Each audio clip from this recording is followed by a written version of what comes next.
Важно е денес да завршат протестите против загадувањето од вардариште на жителите на аеродром, кои повеќе од 1 месец ја блокираа крстосницата кај мостот Киро Глигоров. Причината е ветувањето од државните институции со кои деновиве имале интензивни средби дека овој проблем ќе почне експресно да се решава. Договоривме поставување видеокамери, обезбедување на вардариште од сите 4 влезови со полиција и чистење на моменталниот отпад на површината на депонијата, информира од иницијативата Стоп за вардариште. Во однос на иселувањето на луѓето кои живеат крај депонијата, од иницијатива велат дека заменикот министер за социјална политика, демографија и млади ветил дека ќе почнат со постапка за наоѓање соодветно место за нив.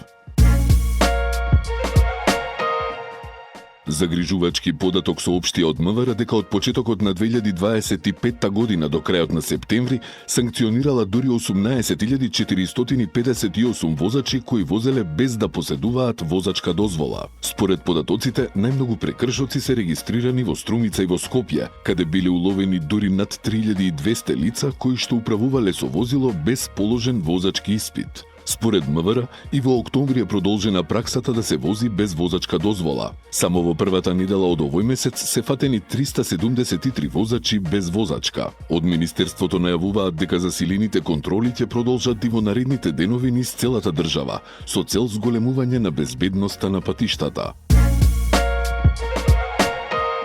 Со протестна нота до австриската амбасада во Скопје, општина Центар негодуваше поради непрописно паркирање на нивно возило со дипломатски таблици. Протестната нота е потпишана од градоначалникот на Центар Горан Герасимовски. Во нотата се наведува точното место и време кога возилото на амбасадата се паркирало непрописно, со што направило директно прекршување на сообраќајните правила и нарушување на јавната безбедност. Инаку не се ретки вакви случаи кога дипломатски возила го злоупотребуваат имунитетот што го имаат добиено со меѓународни конвенции. Токму поради ова граѓаните на социјалните мрежи го поздравуваат чинот на општина Центар, дека се почнува со, како што велат, опомена на разгалените дипломати.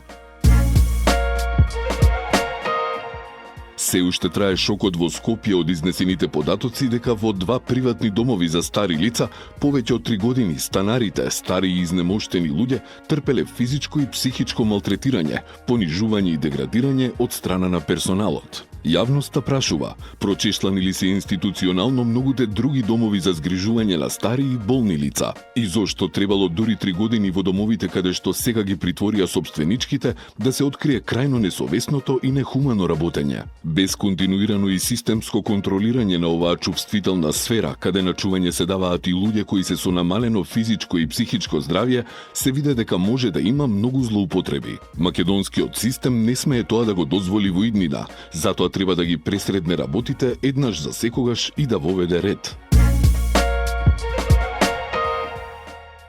Македонија утре слави голем празник. 11 октомври е светол датум на кој во 1941 година македонскиот народ ја почна борбата за ослободување од фашизмот. Таа борба беше за конечно создавање на македонската држава, сон кој трае уште пред славниот Илинден од 1903 година. Во 1941 година Македонија беше поделена и окупирана од фашистичките сили на Бугарија, Германија и Италија.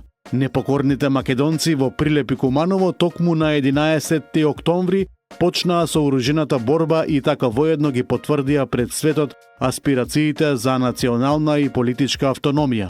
Славните партизани потоа низ крвави борби го трасираа патот кон Асном и кон формирањето на Федерална Македонија, каде што македонскиот народ доби своја институционална рамка и државен статус.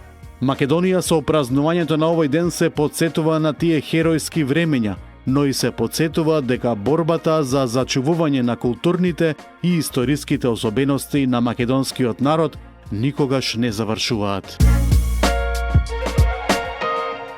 Под слоганот "Подај рака" во недела на летната сцена Лепеза во градскиот парк во Скопје со почеток во 10 часот и 30 минути ќе се одржи јубилејниот 10-ти поред хуманитарен хепенинг за поддршка на лицата заболени од ретката болест Вилсон. Целта на настанот е подигнување на јавната свест за ретките болести, вклучувајќи ја и Вилсон, и поддршка на заболените, но и нивните семејства во справувањето со предизвиците со кои се соочуваат. Организатор на овој настан е Сдруженијето на граѓани за поддршка на лица со ретка болест Вилсон.